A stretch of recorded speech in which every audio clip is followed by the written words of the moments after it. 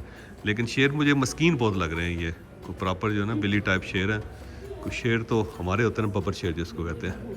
तो ये पुराने गॉड्स गॉडेस इनके जिन्होंने तख्त उठाया हुआ है और संगे मरमर का ये बाद में ज़लज़लों की वजह से तबाह हो गया, बल्कि जब इंकलाब आया तो उस वक्त लोगों ने भी अटैक करके इसको तबाह कर दिया, फिर इसको दोबारा जोड़ा गया। तो ये शीशों का काम बहुत ज़्यादा होता है यहाँ पे ईरान के अंदर। तो जब भी कोई बिल्डिंग बनाई जाती है तो बड़ा पचीकारी शीशों की, और उसके लिए ये है कि ये पहले मेटल से ये चीज़ें बनाते हैं, फिर उसके दरम्यान शीशे लगाते हैं। सारे फ्रेम जो हैं वो मेटल्स के बने हुए हैं। ऊपर आपको फिगर्स नज़र आ रहे हैं कुछ और कुछ डिज़ाइंस नज़र आ रहे हैं ये।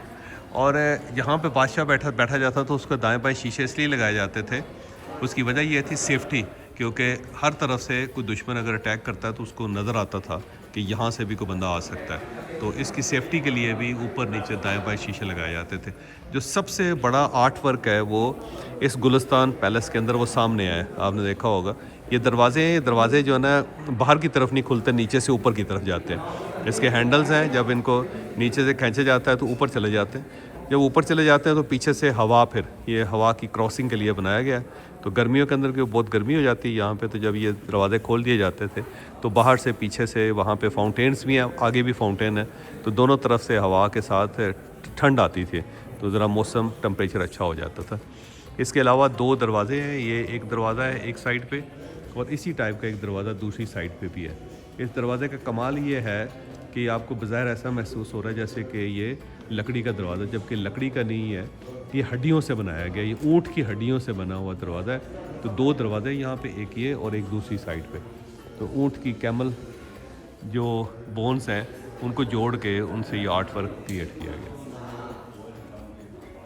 और इसीलिए इसके सामने शीशा रखा गया ताकि कोई हाथ ना लगाए क्योंकि उससे ख़राब होने का अंदेशा है। तो गुलिस्तान पैलेस तेहरान के अंदर शहर के अंदर है ये, और जो बाकी काचार डायनेस्टी के जो पैलेसेस हैं वो शहर से बाहर हैं, पहाड़ों पे हैं। उसके दाएं बाएं पहाड़ हैं और वहाँ उसके अंदर से एक दरिया भी गुजरता है। वो लास्ट जो उनका शाह ईरान जिसको कहते हैं, रज़ा पहलवी लास्ट, वो वहीं पे था और वहीं पे इंकलाब आया था। वहाँ पे उनकी गाड़ियाँ भी खड़ी हैं और बाकी भी बहुत बड़ा किचन भी है वहाँ पे। तो ये शहर का गुलिस्तान पैलेस है। ले जनाब, ये गुलिस्तान पैलेस है और तेहरान के अंदर है, और शाह ईरान का ये शहर वाला ये पैलेस था। और ये पुरानी पच्चीकारी बड़ी तफसील के साथ, डिटेल के साथ हुई है, बहुत ही खूबसूरत। ये आपको कर्टन नज़र आ रहा है, इस कर्टन के पीछे तख्त है, और ये संग मरमर का तख्त है जिसके ऊपर बादशाह बैठ के शहर वालों को नज़ारा करवाता था। यहाँ पे सामने ये एक फुवारा है, जब बादशाह आता था फुवारा चला दिया जाता था। सामने फिर एक और फुवारा है, तालाब है, ये तालाब एक्टिव हो जाता था और दाएं बाएं लोग बैठते थे सारे। यहाँ पे उनकी कुर्सियाँ लग जाती थी या फिर कारपेट पे। तो सबसे पहले जो मोअज़्ज़िन आगे बैठते थे, उससे पीछे पीछे पीछे पीछे बैठते चले जाते थे। उस वक्त ये बिल्डिंग्स नहीं होती थी, तो पब्लिक जो थी इस इलाके से बाहर खड़े हो जाते थे, वो दूर से देखते थे। तो अब आप ज़रा तसव्वुर करें कि ये सब लोग बैठे हुए हैं यहाँ पे, फुवारे चल रहे हैं, ये फुवारा भी चल रहा है और ये पर्दा उठा हुआ है, और इसके पीछे बादशाह सलामत जो बैठे हुए हैं और बैठ के वो लोगों को देख रहे हैं, लोगों से बात करने की कोशिश कर रहे हैं। जो भी बंदा बात करना चाहता था वो फुवारे की दूसरी साइड पे यहाँ पे खड़ा होके, अंदर नहीं जा सकता था इसके, बस यहीं पे खड़ा होके उससे अर्ज़ करनी होती थी, ताकि इतना फासला हो कि बादशाह के ऊपर हमला ना हो सके।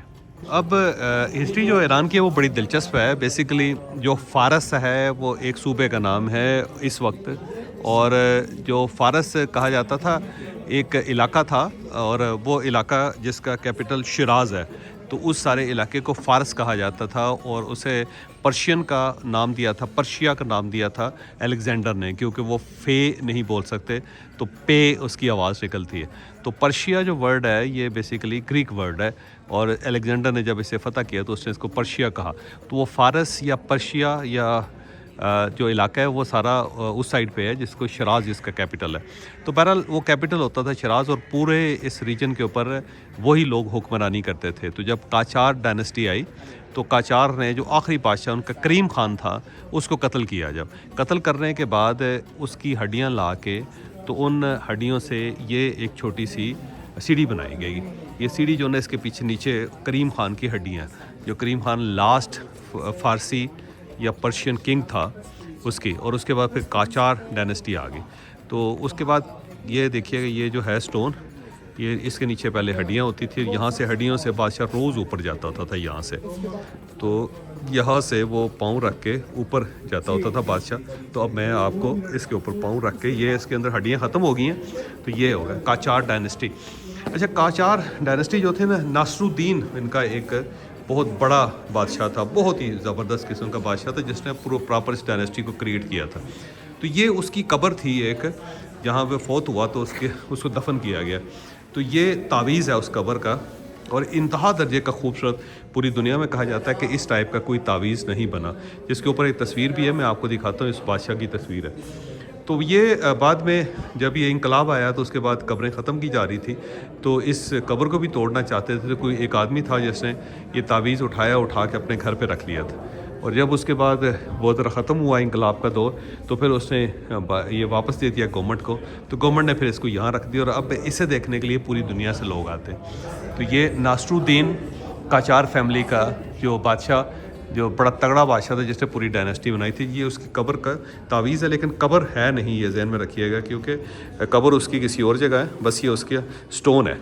और ये आप देखें इस तरह इतना खूबसूरत नीचे जो प्रॉपर पच्चीकारी की गई है, और एक एक फ़िगर क्रिएट की गई, और ये फ़िगर भी प्रॉपर खोदने से मतलब ये है कि एक बड़ा पीस लेके मार्बल का, उसके अंदर कार्विंग की गई है। और फिर उसके बाद आपको मैं उसकी तस्वीर दिखाता हूँ जो प्रॉपर उसके अंदर बनी। ये कितनी बारीकी से काम किया गया है। इसके अंदर शेर लिखे गए हैं सारे पर्शियन लैंग्वेज के, फ़ारसी के, और इसके साथ साथ पैटर्न क्रिएट किए गए हैं, फूल बनाए गए हैं। शेर जो काचार फैमिली जो थी, डायनेस्टी थी, उनका निशान होता था, तो वो।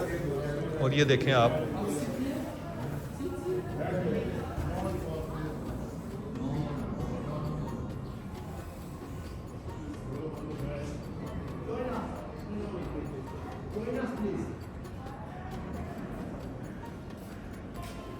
इतना बारीक काम किया गया कि बहुत ही कमाल।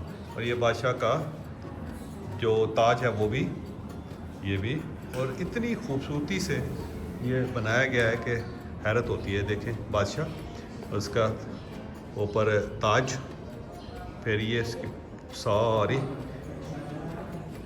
ये दुनिया का इससे ज़्यादा खूबसूरत जो कब्र की कॉर्विंग है और जो कब्र का ताबूत है आज तक नहीं बना। ये उसका कमाल है। उसकी तलवार भी आप देखें तो हम ये कह सकते हैं कि दुनिया का सबसे खूबसूरत तरीन ताबूत है ये, और उसके पीछे पर्शियन आर्ट सारा।